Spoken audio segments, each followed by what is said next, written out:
High, welcome back to my YouTube channel. আমার YouTube চ্যানেলে তোমাদের সবাইকে স্বাগতম জানাই। অনার্স প্রথম বর্ষের পরীক্ষার্থীদের জন্য আমি হিসাব বিজ্ঞান বিভাগের ব্যষ্টিক অর্থনীতি যে সাবজেক্টটি আছে সেই সাবজেক্টের খ প্লাস গ বিভাগের গুরুত্বপূর্ণ সাজেশন নিয়ে এসেছি।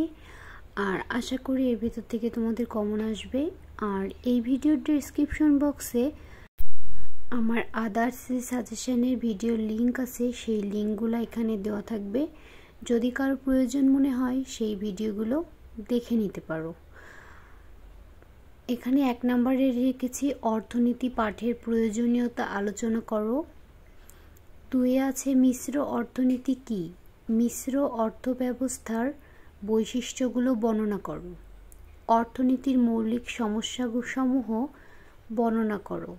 পুঁজিবাদী অর্থব্যবস্থা কি, পুঁজিবাদী বা ধনতান্ত্রিক অর্থব্যবস্থার বৈশিষ্ট্যসমূহ বর্ণনা করো। অধ্যাপক মার্শাল ও এল রবিন্স প্রদত্ত অর্থনীতির সংজ্ঞা দাও। ব্যষ্টিক ও সামষ্টিক অর্থনীতির মধ্যে পার্থক্য লেখো। বাজার অর্থনীতির সুবিধা অসুবিধা বর্ণনা করো। বাংলাদেশের বাজার অর্থনীতি প্রবর্তনের জন্য সরকার গৃহীত পদক্ষেপসমূহ আলোচনা করো। মুক্তবাজার অর্থনীতি কি, অর্থনৈতিক উন্নয়নে মূলধনের ভূমিকা আলোচনা করো। চাহিদা নির্ধারক সমূহ কি কি, চাহিদা সূচি ও চাহিদা রেখার মধ্যে পার্থক্য লেখো। চাহিদা সূচি কি, একটি কাল্পনিক চাহিদা সূচি থেকে চাহিদা রেখা অঙ্কন করো। তারপরে 11 নম্বরে আছে যোগানের নির্ধারক সমূহ কি কি, যোগান রেখা কেন ডান দিকে ঊর্ধ্বগামী হয়। ব্যয় সংকোচন কি, অভ্যন্তরীণ ব্যয় সংকোচনের কারণসমূহ কি কি। 14 নম্বরে আছে চাহিদা আপেক্ষক কিউ ইকুয়াল টু 12/p থেকে চাহিদা রেখা অঙ্কন করো। 15 নম্বরে আছে পূর্ণ প্রতিযোগিতায় শ্রম শোষণ নেই, ব্যাখ্যা করো। লিনিয়ার চাহিদা সমীকরণ D = 10 - 2p থেকে চাহিদা রেখা অঙ্কন করো। যোগান ও মজুদের মধ্যে পার্থক্য লেখো। স্থিতিস্থাপক ও অস্থিতিস্থাপক চাহিদার মধ্যে পার্থক্য লেখো। যোগানের স্থিতিস্থাপকতা কি, দাম স্থিতিস্থাপকতা ও রাজস্বের মধ্যে সম্পর্ক কি। চাহিদা স্থিতিস্থাপকতা কি কি বিষয়ের উপর নির্ভর করে। বাজেট রেখার ধারণাটি ব্যাখ্যা করো। নিরপেক্ষ রেখা ও বাজেট রেখার মধ্যে পার্থক্য লেখো। নিরপেক্ষ রেখা ও বাজেট রেখার সাহায্যে ভোক্তার ভারসাম্য ব্যাখ্যা করো। ক্রমহ্রাসমান প্রান্তিক উপযোগ বিধির সীমাবদ্ধতা আলোচনা করো। ক্রমবর্ধমান প্রান্তিক উপযোগ বিধি থেকে চাহিদা রেখা অঙ্কন করো।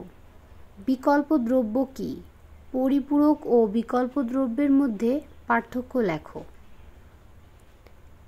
মার্শালীয় উপযোগ তত্ত্বের অনুমিত শর্তগুলো বর্ণনা করো।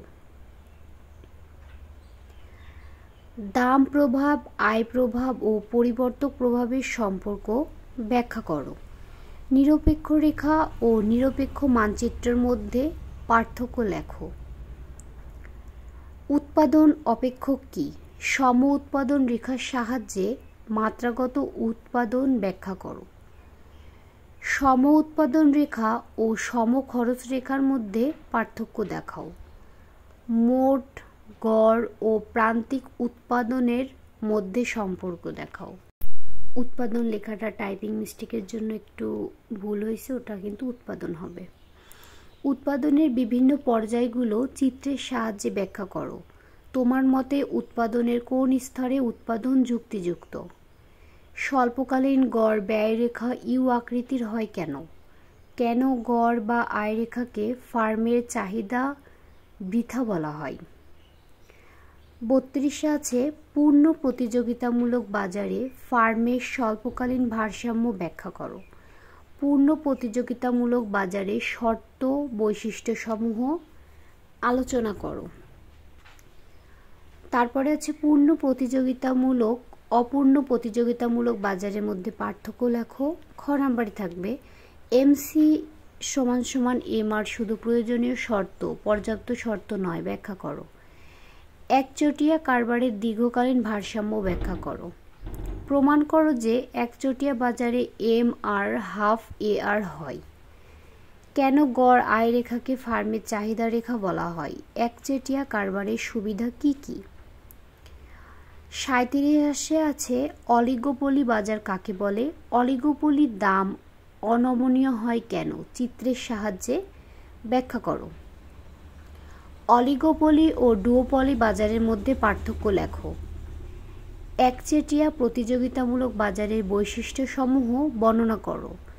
একচেটিয়া প্রতিযোগিতামূলক বাজারে ফার্মের দীর্ঘকালীন ভারসাম্য ব্যাখ্যা করো। এই হচ্ছে আমার সাজেশন। আর আমি প্রতিটি সাবজেক্টেরই ক বিভাগের উত্তর সহকারে সাজেশন নিয়ে আসবো। আশা করি সেটা থেকেও তোমাদের উপকৃত হবে। আর এই ভিডিওটি যদি প্রয়োজন মনে হয়ে থাকে প্লিজ লাইক, কমেন্ট এবং ফ্রেন্ডসদের মাঝে শেয়ার দিও। আর পরবর্তী সাজেশনের ভিডিওগুলো পাওয়ার জন্য আমার চ্যানেলটি সাবস্ক্রাইব করে পাশে থাকা বেল আইকনটি প্রেস করো। পরীক্ষার্থীদের জন্য all the best. Thank you.